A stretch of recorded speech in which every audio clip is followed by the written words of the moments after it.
Hello, and welcome to the Wine Enthusiast podcast, your serving of drinks culture and the people who drive it. I'm Jacy Topps. This week, we're delving into the wonderful world of orange wine.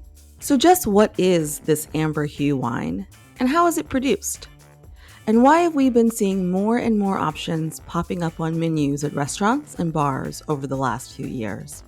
I sat down with Doreen Winkler to find out. With over a decade of experience in the industry, Doreen is a sommelier, orange wine expert, and the founder of Orange Glou, a wine retail shop specializing in orange wines here in New York City. In fact, it's the only retail shop in the world solely dedicated to the category. So listen on as Doreen explains the origins of orange wine, how the centuries-old style is produced, why she hates it being referred to as trendy. Is it the same thing as natural wine? And why restaurants are increasingly adding bottles to their wine programs.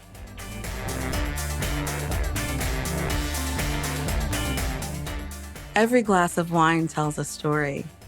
These stories reveal hidden histories, flavors, and passions, and sometimes they unravel our darkest desires. In Wine Enthusiast's newest podcast, Vinfamous, journalist Ashley Smith dissects the underbelly of the wine world.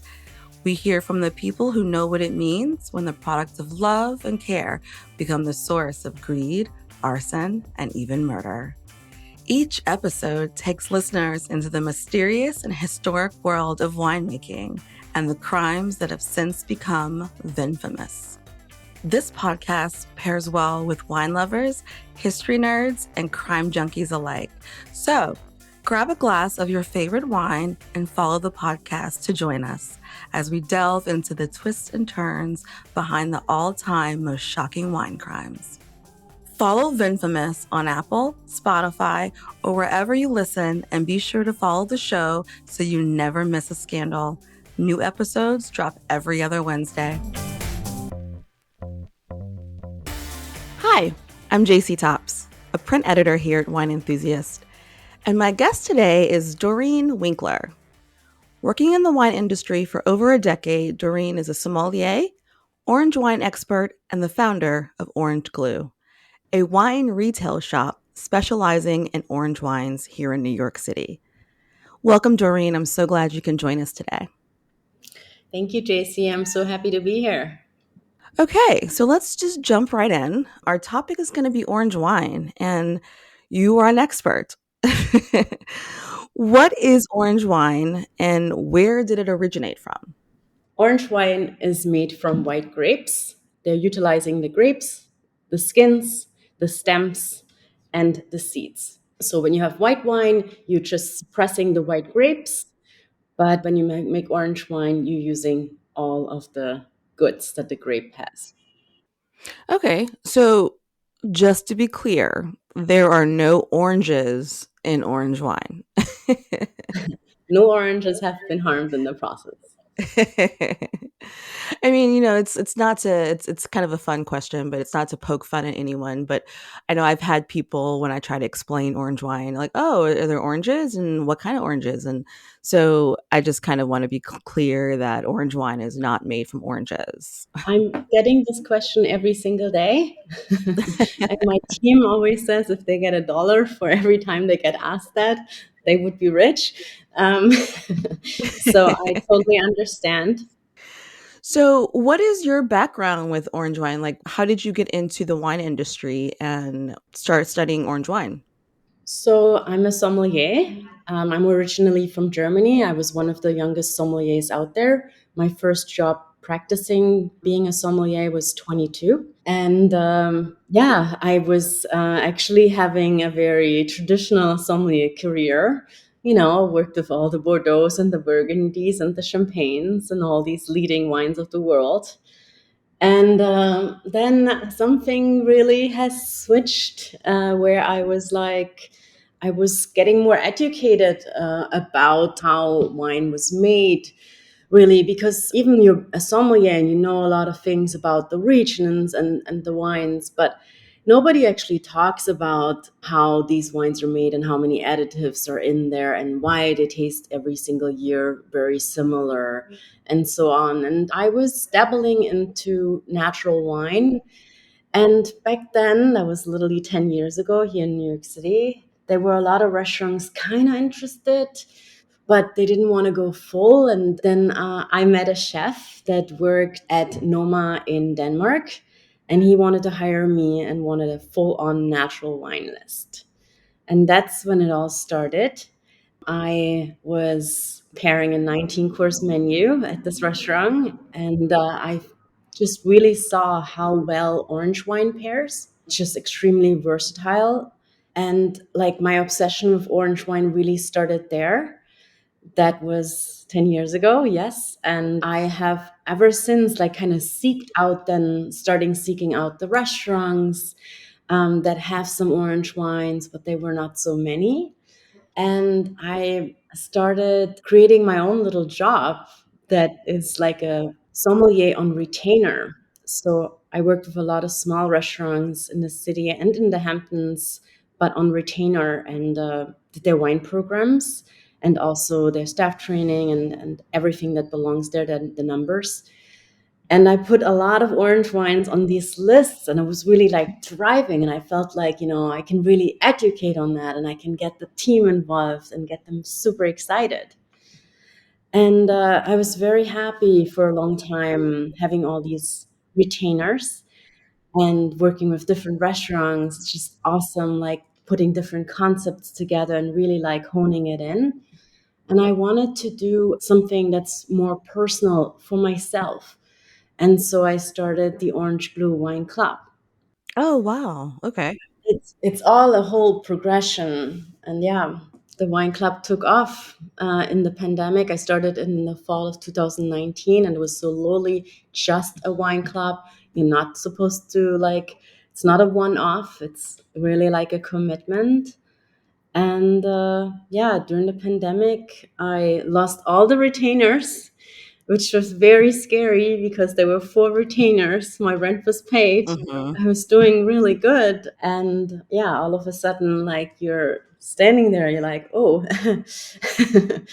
And, I put every single ounce that I had into this wine club.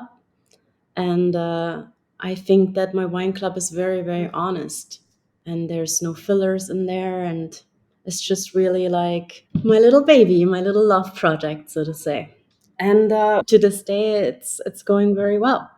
And that club turned into the store, correct? Correct. So when you grow, sometimes there are issues that come along the way. And yeah, it just, we also did a lot of pop-ups. Like I just feel like I've been just living out my wild dreams in that way. I wanted this personal orange wine club. Nobody has done an orange club at that point. I even said like people should really do an orange wine club, would be cool. And then I was like, but who should be doing that? I mean, why are you not giving yourself that kind of like confidence? And then it was the wine club, and then like people were asking for one-offs, and they were asking for sending people like gifts and stuff, and that grew. And then we were doing, like, as I said, the pop-ups. We would like have 25 different wines in a restaurant and like just serve them by the half a glass. And like it was insane. We had orange wine magnums. We were popping up in LA. We were everywhere. And it was just like so fun to throw these parties. Then the club grew, the orders grew, and then there were issues working with the stores that we were using to fulfill the orders. And they all kind of had some issues, and then we had some issues because of that. We're not going to get into that too much. And I was having to make a decision if I want to continue doing this orange life, or if I want to continue consulting, which I have been very successful with. And since we already had this layer, it wasn't as scary. Like I already had my layer, the club money is coming in, like I can do more events in the store, and we're doing them offsite as well now, and we're doing them virtually as well. And I just thought, like, it's not as scary, but I'm glad I don't know what I know now. Okay, well, let's back up for just a second. So, you started in wine and you were really excited about natural wines. Are most orange wines natural or organic? They are often categorized the same way. Is that true that orange wines are natural or organic? So they don't have to be natural. Most of them are. And it's complicated because, like, who can you trust? For me, there's a lot of research that goes into it, but for a regular consumer, I think it's very hard to find out if this is a natural orange wine or not. What about in your store and in your club? Are you selling mostly or all natural wines or organic wines? All my wines are as natural as they come. So we're not selling organic wines because to me that means just it's organically harvested and made from organic grapes. So a lot of additives can still be added to it. Most of my wines in the store are biodynamically farmed because I always feel like that's like, there's more of a commitment to it. We have a lot of wines that are 0 0. And I must say, what has been happening in the last years with that people actually can really, wineries can really work with no added sulfite is very interesting because years ago it just would become brown juice after an hour of opening it. So that's been very exciting. But yeah, I'm really looking at very low sulfur levels, really how the production is going. I'm asking a lot of questions. I always like to work with some newer wineries, but of course we have a lot of like allocated, very established wineries with us. But yeah, as minimal as possible with sulfite and as natural as possible. And just for some of our listeners who aren't familiar, where did orange wine or skin contact? I think we should talk about that as well because I think a lot of distributors and producers in the States, we call it orange wine, but it's also called skin contact. Hmm. Where did it originate from? So it originated in the Republic of Georgia, and it has been like this hidden secret for a very long time. Yeah, like centuries, right? Like thousands of years. Yes. So it's going back 8,000 years ago. And they just literally wanted to make white wine. But back in the day, they didn't had a press. They foot stomped it, which many people still do to this day. And then they left the skins, the stems, and the seeds in there, and it started turning into this amber color. But they didn't want to throw away the alcohol. And Right. they experimented with it. I read somewhere that orange wine is to white wine as rosé is to red. So I would say absolutely not. No, okay. Just simply because red is more like orange wine. Orange wine is literally made the same exact way. If you would just press the red grapes, you can make white wine out of it, just as you can make from the white grapes white wine as you usually do. But if you macerate it on the skins, as you do with the red wine, then it becomes red. And in this case, it becomes orange. Because the color and the tannins come from the skins, not the juice. Yes, exactly. Okay. I mean, I always so highly recommend for people to do harvest because then you can see it all the way. Red wine soaks for a very long time, but also depending on the grape variety, and that's really important when it comes to orange wine, grape variety. So can they be made with any white grape or there are very specific ones that are better for amber wines? So I would really say this is a winemaker question. But I feel like I'm always getting surprised. I was very much thinking that Riesling doesn't work. And then I saw examples many years after of orange wine that's made from Riesling, and it just literally blew me away. So I don't think I would say it can't be done, but I really think when it comes to orange wine, there's so much that comes from the grapes, and people always like white grapes, but it's not like that because they have all kind of different shades of colors when it comes to those grapes. They have different thickness of the skins. They have different phenolics. They're differently built.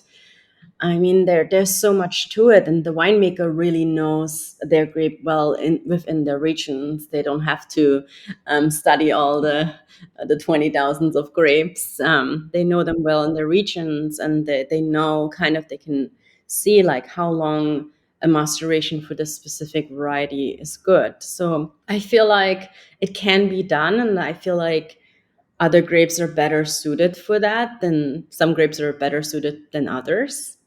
Okay. Yeah, I think that's a great answer.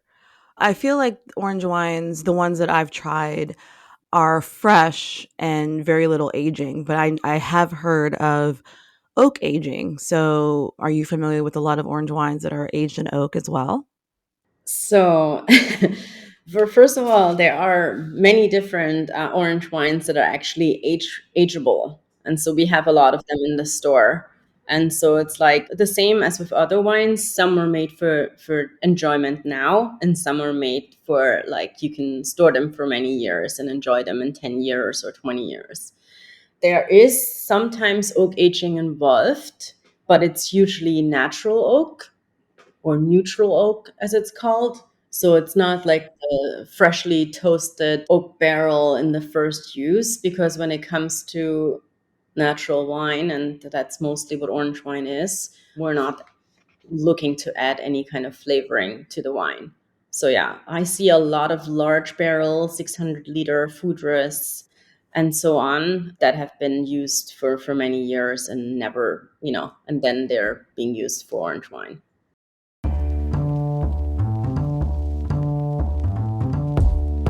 Spend a weekend exploring some unfamiliar grape stomping grounds. Located just minutes west of Portland in Oregon's famed Willamette Valley, experience an exceptional and intimate world of wine in Tualatin Valley. Uncover more than 30 world class wineries without the crowds. Savor dozens of different varieties, all locally grown and produced in the Pacific Northwest. Explore Tualatin Valley at tualatinvalley.org. That's TUALATIN valley.org. This is so fascinating. I've been drinking orange wine a lot in the last few years, and I've realized that the category is so wide. Like it's such a spectrum, like natural or not, aged or not. So it's so fascinating. I think it's great. Yes, I must say that there are always new vessels are happening, and that's really really exciting. The newest trend is apparently marble in Italy. It's a lot cheaper in Italy to get marble, apparently. Then the cement eggs, of course, in Georgia, the quarries are still very large, and amphoras are now produced in many other countries because they were always originating from Georgia. Now I see them being made in Spain and Portugal and in other countries. And you have the fiberglass. I mean, it's kind of like it's endless what is now being offered for vessels to age wine in. So, this has been orange wine, amber wine has been around for centuries, but it's only been the last 3, 5 years where you see it popping up on restaurant menus and bar menus and now orange wine shops. I'm the only one Okay, you're the only one in New York City. Awesome. That's in great. the world Oh, so in the far. world. Wow, that's awesome. Why do you think it's just now in the last 5 years where it's becoming more of a trend? I would feel, especially in the States. I feel like in Europe, maybe not so much. It's not necessarily a trend, but here in the United States, it's definitely trending. Well, well, I would say so. Maybe to just step back for 1 second. So it might be 8,000 years old, but it was kept a secret until 40 years ago from the rest of the world because the Republic of Georgia was never a touristic country. So like people didn't know about it. They weren't flying there and like getting exposed to it. But about 40 years ago, two very famous winemakers today, Grafner and Vadikon, they actually went to Georgia, got one of those quarries, and they started trying to make that style. And as you know, they're very successful with that. And from there, it spread from Italy to Slovenia to Croatia to the rest of Europe to now Australia. I mean, we have a wine here that's from Japan, that's orange wine. So that's kind of like how this all happened. I would say that people just have not been educated about orange wine. Like, I feel like it's all a progression. Let's look at, like, nobody wanted me to make a natural wine menu 10 years ago. They wanted me to maybe put a couple of natural wines on the list, but then they wanted me to write behind it biodynamic, organic, sustainable, and it confused everybody and made people afraid of that kind of wines. Let's just get something normal. And in the last years, just like, there are full on natural wine bars, full on natural restaurants, which I guess I helped some of them build. And there was just more education out there. When I look at, like, 5 years ago, I've been doing this list here in the Lower East Side. We had 15 orange wines. I put 15 orange wines on that list, and we put three of them by the glass. We had a piquette, we had a lighter still orange wine, and a fuller one. And just people, like, really became more, like, educated and more exposed to it, I would say. It's just, I feel like the wine industry maybe has done something for these wines, and has, we are building the trends in that sense, the winemakers, the wine industry, the importers, to help the cause of this. And then the kids hear about it, and then they're like, go to a bar and be like, I want to try an orange wine. Yeah. I think that's what I did, like several years ago. I was like, "Oh, there's an orange wine. Okay, sure, I'll try that." Yeah, I don't like the word trendy. I just think, I'm not closing the shop tomorrow. Orange wine will not be not more a trend tomorrow. You know what I Mhm. mean? Yes. I think there's just more education out there, and it will just develop. And there's only a couple of thousand wineries making orange wine at the state. And it's definitely growing, and there are many more people experimenting with that. But it's still a very small amount out there when you compare it to, the production of red wine. Okay. So, I know that also, like, in my opinion, orange wine is very versatile and is very food friendly Yeah. because of the way it's fermented, because it has contact with the skins and the tannin. Do you find that as well? It's extremely versatile, and really that's how it kind of started when I said, like, I was pairing this 19-course menu in this restaurant in 2013. And it was actually a very complicated menu. A lot of things were pickled and smoked and so on. And it was a Scandinavian restaurant. And I just it's just really versatile. There is, like, you can have, like, sushi with some of the sparkling and even the lighter still orange wines. You can have fried chicken with the richer, like, sparkling orange. There's, like, we have a really cool Sauvignon Blanc from Austria that would go, like, really nice with a scallop crudo. There's even some oysters you can have with some of them. Then different kind of cheeses, charcuterie always lend to it.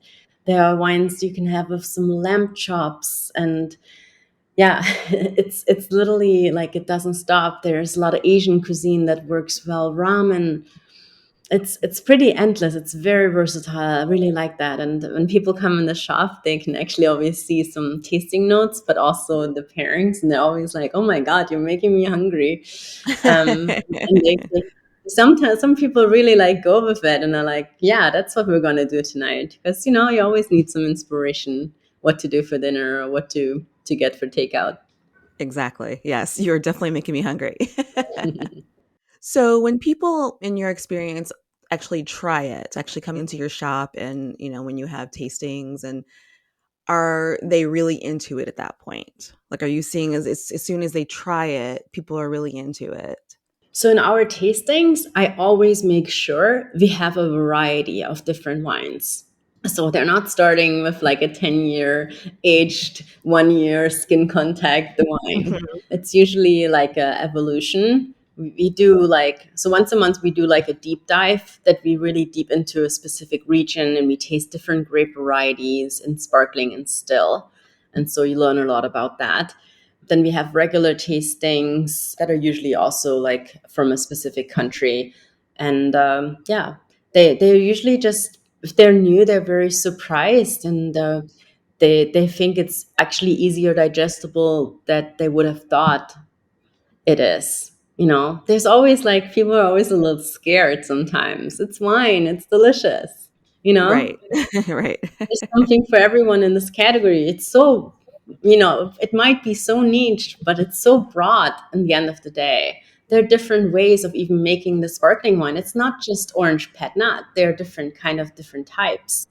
And look at, like, there's minerally still wines, there's floral, there's tropical, there's umami, there's just such a big spectrum. So, are the wines that you sell in your store, are they able to go to all 50 states? Or, like, is someone able to log on, to your website and purchase them that way? We can ship to 44 states. Okay, 44 states. And your particular store, is it a club, or do you have wines that you sell just single? So we don't sell the club wines. The club wines are just for the club.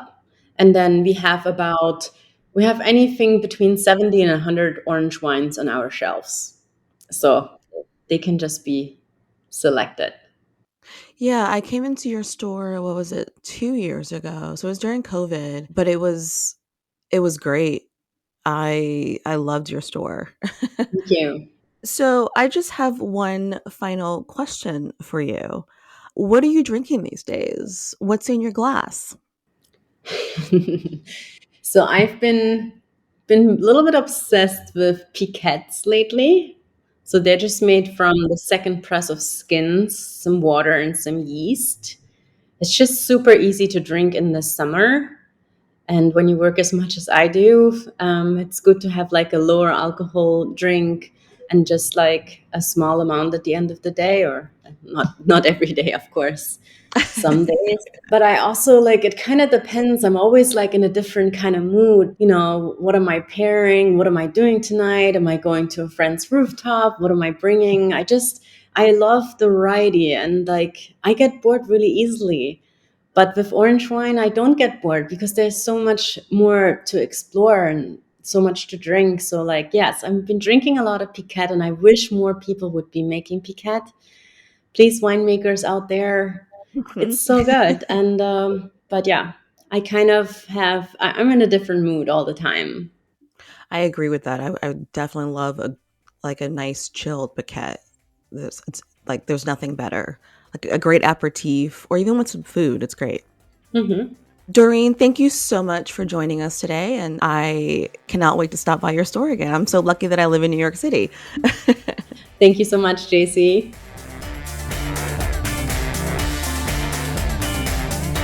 From the various white grape varieties used to the length of maceration, the diversity is endless. It's no wonder orange wines, aka skin contact wine, is popping up on beverage menus everywhere. Okay, so orange wine is not actually made with oranges. It is, however, sparking innovation among producers and interesting conversations and dialogue among wine drinkers, and that's always a good thing. What are your thoughts? If you liked today's episode, we'd love to read your reviews and hear what you think. You can email us your comments and questions at podcast@wineenthusiast.net.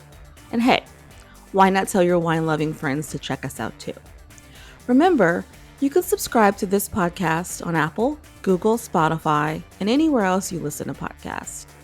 You can also go to wineenthusiast.com/podcast for more episodes and transcripts. I'm Jacy Topps. Thanks for listening.